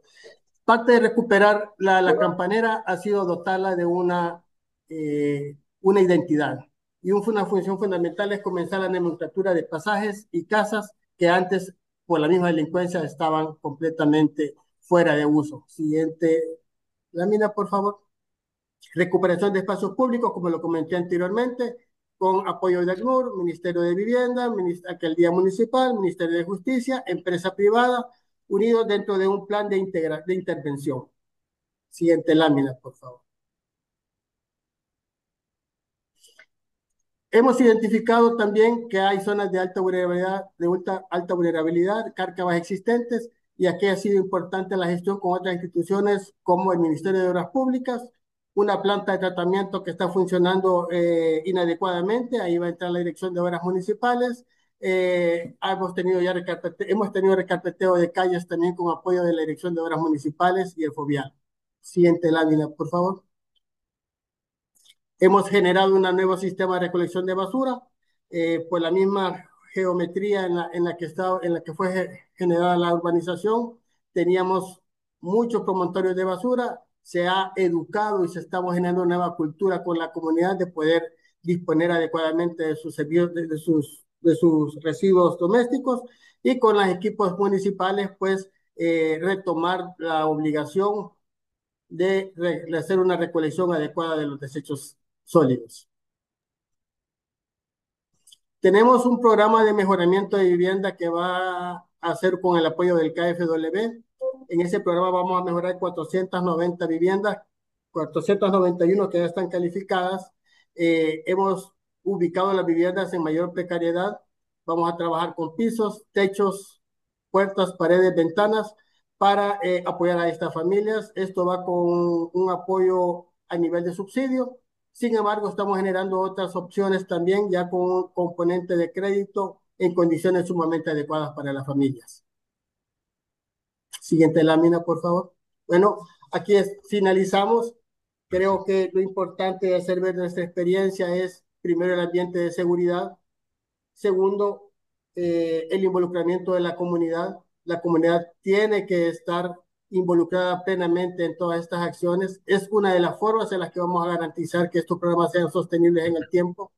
Tercero, si bien como gobierno central tenemos intervenciones, lo importante también es que la municipalidad comience a gestionar sus recursos, sus capacidades, y hay un eje de fortalecimiento municipal también para garantizarlo. Y finalmente, que estos planes van a tener resultados realmente en nuestras familias a un mediano plazo. Tenemos, como comenté, aproximadamente 3 décadas en que ellos han vivido en otras condiciones. No podemos esperar de un día para otro cambios radicales. Son planes que también tienen que ser evaluados y ajustados de acuerdo a los resultados que vayamos teniendo. Y en eso, como Ministerio de Vivienda, estamos enfocados en seguir apoyando. Y la experiencia de acá nos sirve para ir interviniendo en otras comunidades que también han sido afectados por unas situaciones parecidas a las de Campanera, cada una con sus particularidades. Ha sido un gusto poder exponer esta intervención que hemos realizado. Muchas gracias, estimado Eric. Y ese ejemplo de la campanera comienza a ser un referente en América Latina y el Caribe, y un referente en algo muy importante, y es que las soluciones duraderas están relacionadas con también la inversión integrada y de manera muy estratégica en materia de vivienda, infraestructura local, social y urbanismo, y sobre todo en un contexto de vulnerabilidad, donde mejoraron las condiciones de seguridad, pero como nos lo dijo el gobierno directamente y los responsables de los ministerios, es muy importante poder consolidar el tejido social en estos barrios con el fin de que no haya repetición, con el fin de que cambie la trayectoria que había antes en esos barrios. Y para ONU Habitat ha sido, hemos estado complacidos de poder acompañar, apoyar a los colegas, y bajo la invitación muy amable de los colegas de ACNUR, las intervenciones, en particular en vivienda y espacio público. Allí también, en este tipo de barrios, en este tipo de condiciones que son complejas, se pueden construir soluciones duraderas. Muchas gracias, Eric, por esa presentación. Y vamos a llegar o iniciamos ya la última presentación, que es el caso de Bogotá. Y en el caso de Bogotá, creo que tenemos una experiencia bien importante, que nos va a mostrar también una serie de ejemplos, o mejor, se vuelve un ejemplo para otras ciudades de América Latina y el Caribe. Vamos a tener, o tenemos ya, a Isabelita Mercado. Ella es la consejera de Paz, Víctimas y Reconciliación de la Alcaldía de Bogotá. Quiero recordar que Bogotá es la ciudad, este año la ciudad anfitriona del próximo Día Mundial de las Ciudades, 31 de octubre, y entonces ese es otro motivo por el cual estamos complacidas y complacidos de escuchar las experiencias de Bogotá. Isabelita. Bueno, buenas tardes, buenos días en Colombia a todos y todas. Elkin, muchas gracias y gracias a ONU Habitat por esta invitación en el marco del Día Mundial del Hábitat. Efectivamente, digamos que Bogotá pues viene avanzando en la formulación de una política pública en clave de integración local, justamente con un enfoque de soluciones duraderas, pero es importante recordar que Bogotá es una de las ciudades que más recibe desplazados en el país. Tenemos una cifra cercana a las 380.000 personas que actualmente han sido víctimas del conflicto armado, de las cuales cerca del 85% pues han sido víctimas de desplazamiento forzado, pero desafortunadamente es un número que sigue creciendo, que sigue moviéndose porque el conflicto no ha cesado.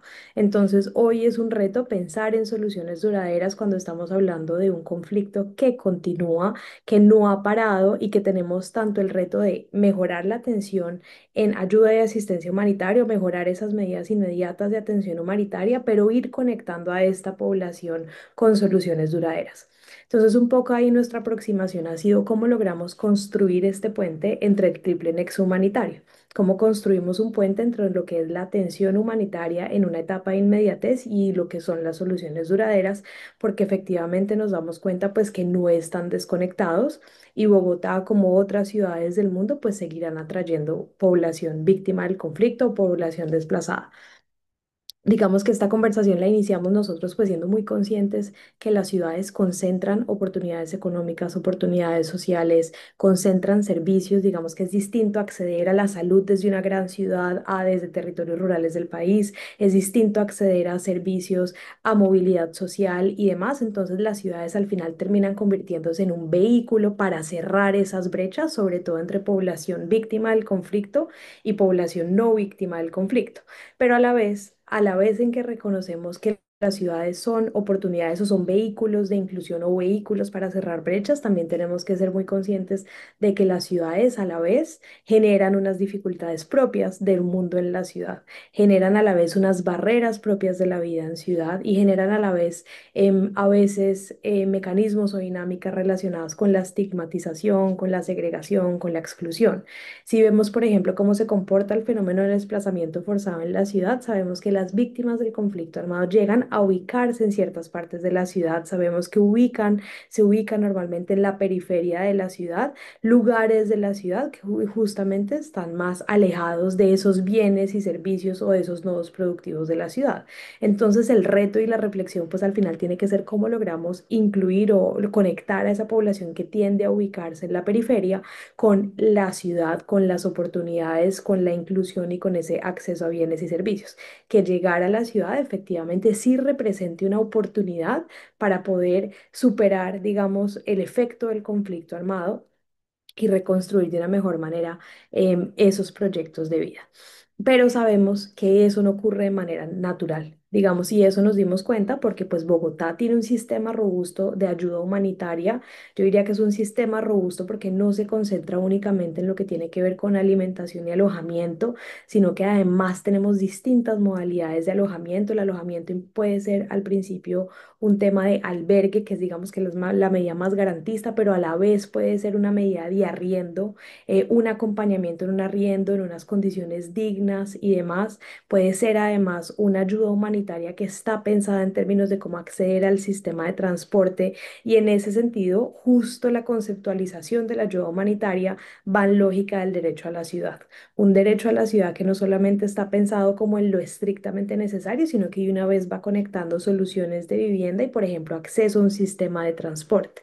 Entonces, lo primero que hicimos fue, pues necesitamos que esta ayuda humanitaria sea el puente con la solución duradera, que no estén desconectados, que no estén fragmentados, que no sea difícil luego encontrar a las víctimas para reconstruir este camino, sino que desde este primer momento en que atendemos a las víctimas del conflicto armado podamos empezar a sentar las bases para una solución duradera, para una efectiva inclusión. Porque rápidamente nos dimos cuenta que pese a existir este sistema robusto de ayuda humanitaria, lo que estaba pasando es que pues las víctimas igual no superan su situación de vulnerabilidad. De las 380.000 víctimas que hay en Bogotá, cerca de 225.000 no superan su situación de vulnerabilidad. Sabemos además que pese a estos esfuerzos, digamos, y como todo un andamiaje institucional, las víctimas son más pobres que la población no víctima. La pobreza monetaria, por ejemplo, en las víctimas es casi que el doble que la población no víctima y la pobreza extrema es casi que 4 puntos porcentuales por encima de el número que tienen las personas que son, hacen parte de una población no víctima.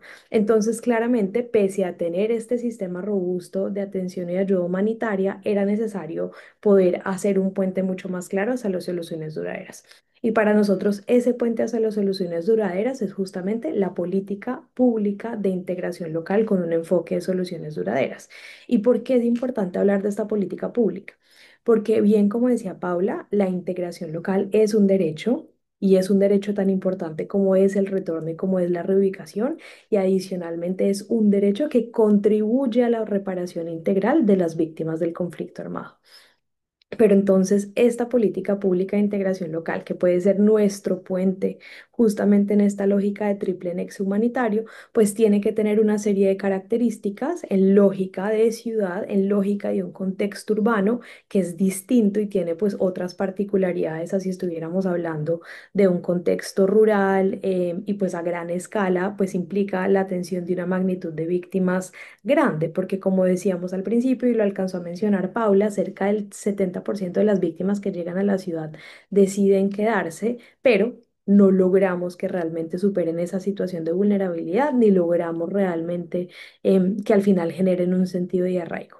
Entonces, esta política pública, digamos que tiene como objetivo contribuir a la reparación integral de las víctimas del conflicto armado, entendiendo la integración local como derecho, pero adicionalmente conectar tres puntos que son fundamentales.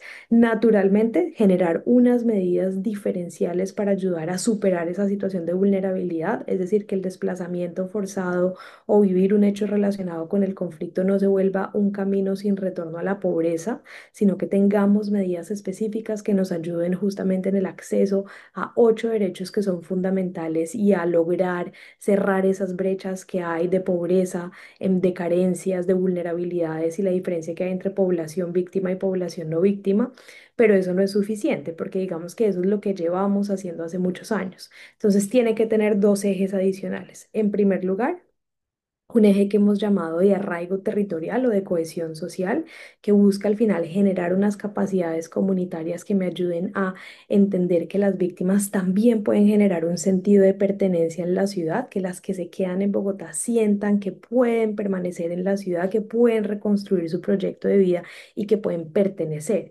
Es ese sentido de cohesión social que además nos permite ayudar a compasar como una mirada institucional y una mirada local que nos permite ayudar a reconstruir el tejido social y que nos permite ayudar a reconstruir esos vínculos que muchas veces han sido rotos por el conflicto, pero que también son esos vínculos que es necesario reconstruir con las comunidades de acogida, con las personas al final que viven en el barrio, que no necesariamente son víctimas del conflicto armado, pero que mis vecinos pueden ser o una persona excombatiente, puede ser una persona simplemente con vulnerabilidades o pobre que no ha habido ningún hecho relacionado con el conflicto, puede ser una persona migrante y demás, pero que al final el componente de cohesión social nos debería permitir volver a generar como un sentido de cohesión, pues perdón, repetir la palabra, pero de cohesión al interior, pues al interior de esos espacios territoriales. Y un segundo componente diferencial, que ya es un poco más el aterrizaje de este concepto de soluciones duraderas, que es la transformación de los territorios, o digamos que el area-based, como este enfoque basado en área, que al final tiene que ver con por dónde arranco. Y arranco es por esos lugares de la ciudad donde yo sé que tengo una mayor concentración de víctimas, donde yo sé que hay más víctimas del conflicto armado que conviven con otras poblaciones, pero que entonces tienen, digamos que unas particularidades estas áreas de la ciudad o estos territorios y unas carencias específicas. Al final, en una lógica de conectar ambas dimensiones. Hay una dimensión individual de los derechos de las víctimas del conflicto armado o una dimensión poblacional que yo no puedo descuidar, que yo tengo que seguir buscando cómo satisfacer de la mejor manera, no solamente porque está en la ley, sino porque además es el estándar constitucional y pues estamos hablando al final de una garantía de derechos, pero hay una segunda dimensión, que es esta dimensión territorial o de desarrollo comunitario, que al final lo que debería hacer es lograr unas intervenciones en territorio que me permitan impactar de una mejor manera esos lugares donde viven las víctimas de manera concentrada, pero también me permite impactar a las comunidades de acogida o las comunidades que viven en estos lugares y que a la vez se convierte en un catalizador de la satisfacción de los derechos individuales.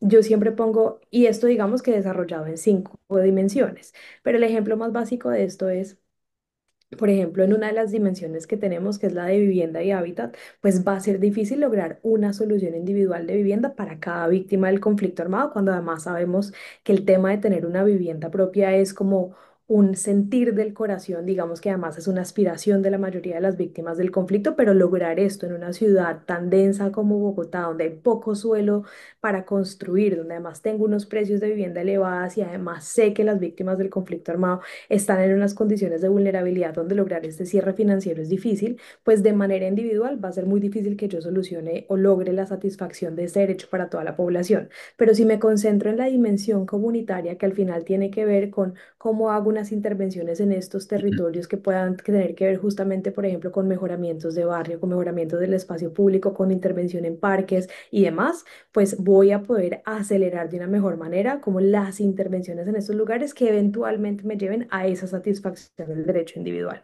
Así que esta política ha sido conceptualizada en cómo combino ambas dimensiones, cómo no abandono ambas dimensiones, sino que sobre todo cómo le doy un foco especial a esta dimensión colectiva, que al final es donde se conectan los derechos no solamente de las víctimas del conflicto, sino también los derechos de las otras poblaciones que tienen unas vulnerabilidades particulares en estos lugares de la ciudad.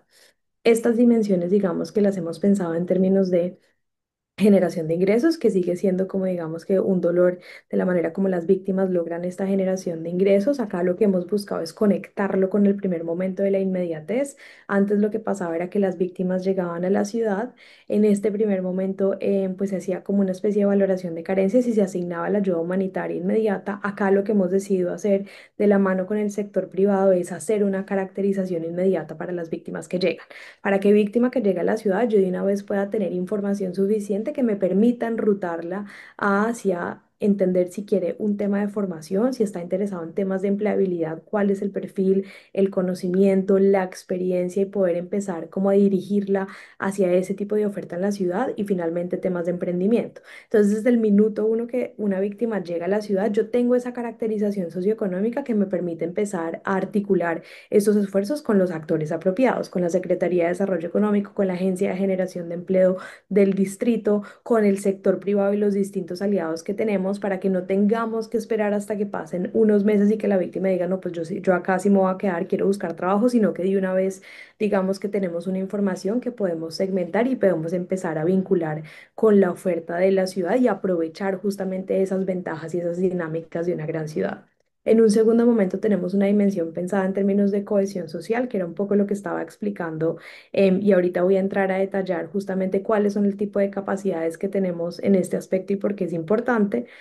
Tenemos una tercera dimensión que tiene que ver con la priorización en la política social. En grandes ciudades, digamos que las ciudades tienen por lo general una política social que es robusta.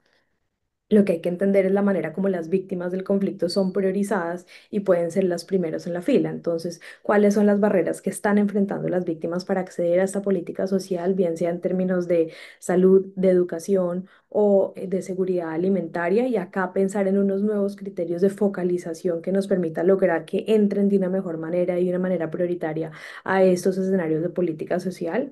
Digamos que acá, por ejemplo, hemos buscado que logren, digamos, ser priorizadas si hay un tema de inseguridad alimentaria en los comedores comunitarios del distrito y en otras medidas que la ciudad por sí tiene y nos ayudarían a hacer como esa base. Venimos además avanzando como en el diseño de una política social de emergencia y es una vez una víctima llega a la ciudad, sale de la oferta de inmediatez, ¿cuál es la red de esa política social de emergencia que debería llegar para evitar, digamos, que se acrecenten las vulnerabilidades, sino que haya como un tránsito un poco como más articulado hacia lo que serían medidas a mediano y largo plazo de integración local?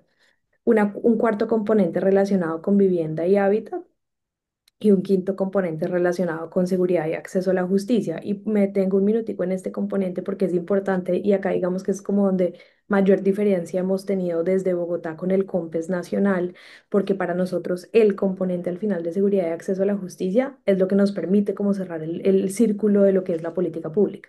De nada sirve que hagamos todos estos esfuerzos en articular la política local, las dimensiones individuales, las dimensiones colectivas y estos esfuerzos que al final implican pues un modelo de gestión y de intervención de las distintas entidades del distrito en estos lugares y frente a una población especialmente priorizada, si en 5 minutos tenemos pues una nueva violación a derechos humanos o tenemos un caso de uso, utilización o reclutamiento de menores, porque estos esfuerzos entonces no servirán de nada.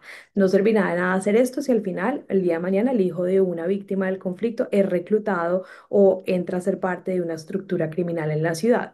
Entonces, para nosotros sí es importante pensar en esto y pensar en esto de una manera creativa en términos de entender, por ejemplo, qué mecanismos podemos tener de una mirada comunitaria a la seguridad. Esto no significa una seguridad pensada en el ámbito individual, que cada persona tenga que tener pues unas medidas individuales, sino cómo logramos generar unos mecanismos colectivos. Obviamente, si hay una mayor presencia institucional y estatal y hay una mayor cohesión social, pues naturalmente eso se vuelve como una red que evita que se den otras prácticas delictivas, pero a la vez teniendo en cuenta pues que yo necesito generar pues una presencia y un Estado de Derecho robusto en términos de acceso a la justicia para evitar que se reciclen las violencias, sobre todo en estos lugares. Y para finalizar, porque sé que no me queda mucho tiempo y el King ya me va a empezar a hacer caras, rápidamente el Puedes componente cerrar, redondear. Listo, sí, ya voy a redondear. El componente de cohesión social para nosotros al final se vuelve en justamente esa bisagra que tiene que ver con la participación de las víctimas, el reconocimiento de las vivencias de las víctimas y la conexión con las otras poblaciones que viven en un mismo territorio. Esto se convierte, digamos, que en esa base de intervenciones territoriales, en por qué nos permite como lograr, pues conectar de una mejor manera lo que nosotros entendemos con la promoción de reconstruir relaciones de confianza entre distintas poblaciones que viven en un mismo espacio. Esto tiene que ver en su dimensión colectiva con incentivar la participación en la toma de decisiones locales, promover, por ejemplo, temas que eviten la estigmatización y la discriminación, fortalecer capacidades emocionales y fortalecer la resiliencia comunitaria. Al final, para contribuir a este sentido de arraigo y a estos lazos de pertenencia. Para nosotros es claro que digamos que los esfuerzos institucionales llegan hasta un punto, pero no pueden llegar a todos los rincones de la ciudad. Entonces acá es importante poder trabajar con esas organizaciones locales desde lo más barrial, desde el nivel barrial, para poder contribuir a sanar de manera colectiva y preparar de una mejor manera tanto la llegada de estas poblaciones a territorios en la ciudad, pero también la transformación de esos territorios de la mano con las mismas comunidades. Así que un poco como esta es la mirada de lo que estamos diseñando de la mano con las víctimas del conflicto y recogiendo también lo que han sido experiencias anteriores de integración local de la administración anterior, pero también la puesta en marcha de un piloto que estamos haciendo en 3 barrios de Ciudad Bolívar para poder tener un modelo de intervención que funcione y que al final nos permita revisar en detalle cómo ha sido este fortalecimiento de capacidades comunitarias en lógica del componente de cohesión social. Eso era como lo que les queríamos compartir desde Bogotá. Isabelita, muchas gracias y lo que nos has compartido desde Bogotá es casi que un vademecum de cómo hay que desarrollar una política pública o una set de políticas públicas en una ciudad del tamaño de Bogotá para hacer efectiva la integración de personas desplazadas, inclusive las personas desplazadas internas. Y yo haría énfasis en algo muy importante y es la palabra diferenciación. Bogotá creo que le ha puesto mucha atención a uno, por supuesto, poner a disposición de la política de soluciones duraderas, todo el paquete de políticas públicas, de la canasta de políticas públicas de Bogotá, pero con ese elemento, diferenciación para poder llegar de manera enfocada, focalizada, pues a las personas que tienen esa situación. Parece importante que ustedes también buscan un propósito y es que esa integración vaya de la mano con lo que llaman el desarrollo del sentido de pertenencia de las personas que llegan a Bogotá desplazadas y que en su gran mayoría después de unos días dicen yo quiero quedarme en Bogotá. Eso lo hemos presenciado incluso en carne propia durante eh, tiempos anteriores en respuesta a la política, en respuesta pues a los desplazamientos, en épocas en las que tal vez en Colombia prevalecían las ideas de acompañar el retorno, pero lo que nos ha mostrado la evidencia y la realidad es que las personas cuando llegan a un sitio y se establecen temporalmente se quieren quedar allí y eso es positivo, si se maneja bien, es positivo para la ciudad.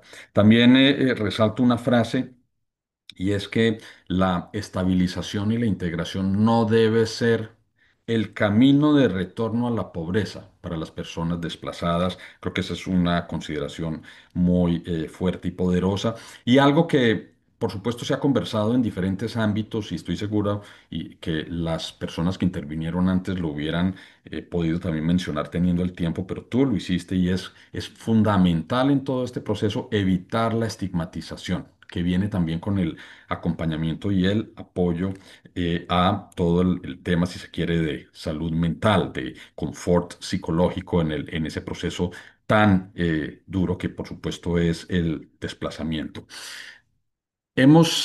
Ustedes han sido muy generosas y generosos con el tiempo porque nos han regalado 20 preciosos minutos adicionales de su tiempo. Hemos debido terminar hace 20 minutos, pero creo que la riqueza de lo que hemos escuchado ameritaba extender este espacio y a modo de frases, no digo de conclusiones, porque tenemos una gran riqueza de planteamientos y después utilizaremos inteligencia artificial para trabajar todas las presentaciones. También, Adriana, nos han pedido que compartamos las presentaciones y con la venia de las conferencistas, los conferencistas, así lo haremos.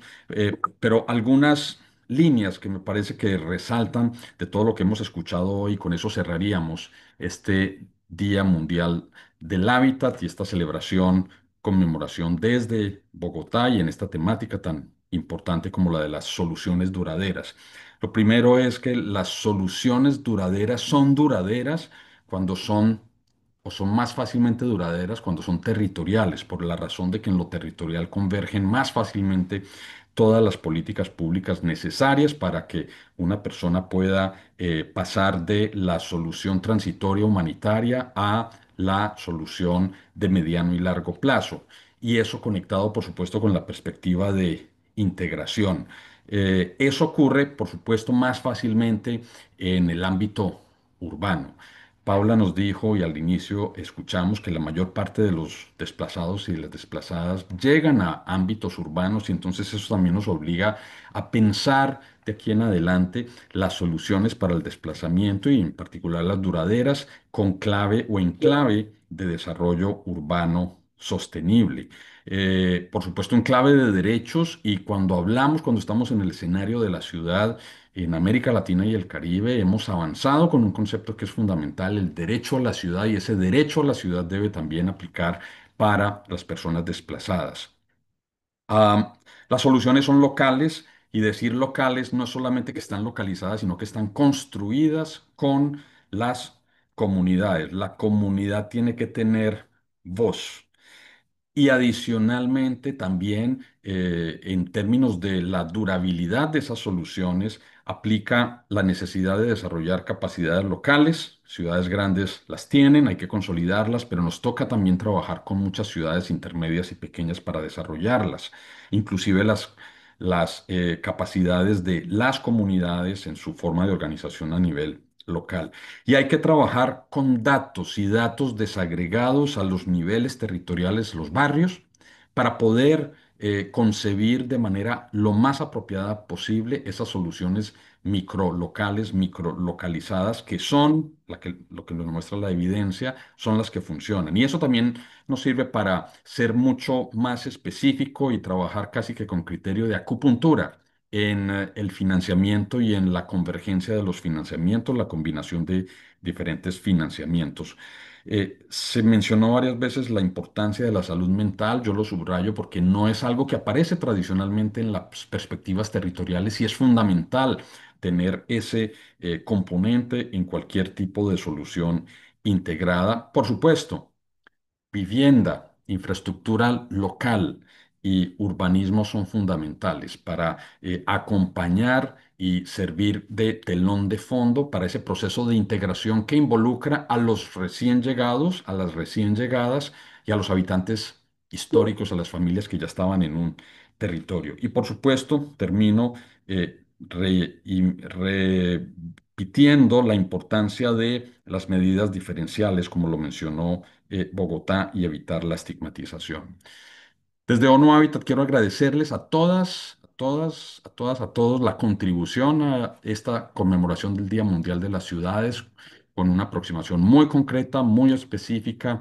Gracias Isabela, gracias Eric, gracias a Tatiane y a Jaime, gracias a nuestra a la relatora Paula, gracias a nuestra coordinadora residente en Colombia, Mireia. Muchas gracias a todas y a todos por la participación y por supuesto que estén atentas y atentos a la continuación de esta conversación. Este no es ni un punto de partida ni uno de llegada, es un proceso que continúa y vamos a compartir, por supuesto, las conclusiones y las ideas principales de esta conversación. Un abrazo a todas y a todos y un feliz resto de lunes, un feliz resto de Día Mundial del Hábitat en América Latina y el Caribe. Muchas gracias y buen día para todos y todas.